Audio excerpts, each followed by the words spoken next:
susah diatur. Nah, apabila anak susah diatur itu, kita nggak boleh langsung buru-buru menyalahkannya, sebab itu datangnya dari kita sendiri ya. Yang pertama, membuat peraturan tetapi tidak melakukan. Orang tua seharusnya tidak hanya membuat peraturan, tapi juga ikut melakukannya. Jangan hanya menyuruh anak melakukan, tapi kita sendiri yang mengabaikan aturan tersebut. Contohnya, yaitu pelarangan penggunaan gadget kepada anak. Tapi ternyata orang tua sendiri yang kecanduan dengan gadget. Jangan harap anak akan mematuhi aturan orang tua kalau orang tuanya tidak mematuhinya. Selanjutnya, orang tua tidak akur. Ketika orang tua tidak akur, terutama dalam pola asuh, misalnya si ibu berkata A, sedangkan ayah berkata B, akan membuat anak bingung untuk mengikuti aturan yang mana.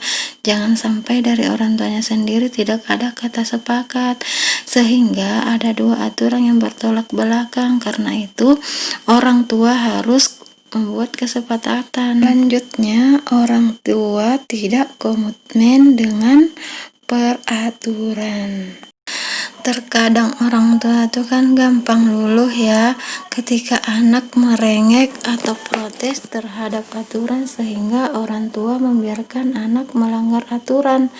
Agar berhenti merengek, semestinya sikap yang dilakukan orang tua ketika anak merengek untuk meminta kelonggaran suatu aturan adalah tetap konsisten. Sebab ini akan melatih anak kita untuk tetap disiplin dan membangun karakternya. Jangan gampang tergoda untuk meringankan aturan hanya karena bosan mendengar perdebatan yang itu-itu saja dengan anak.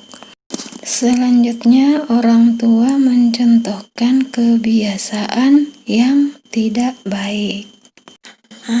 Anak susah diatur itu bisa jadi penyebab dari orang tuanya yang selalu mencontohkan kebiasaan yang tidak baik kepada anak.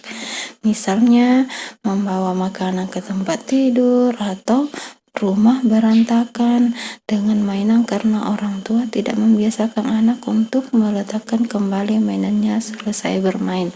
Kewajiban orang tua itu tidak hanya bekerja mencari nafkah saja, tapi juga tanggung jawab untuk memberikan contoh yang baik. Selanjutnya, orang tua sibuk dengan kegiatannya sendiri.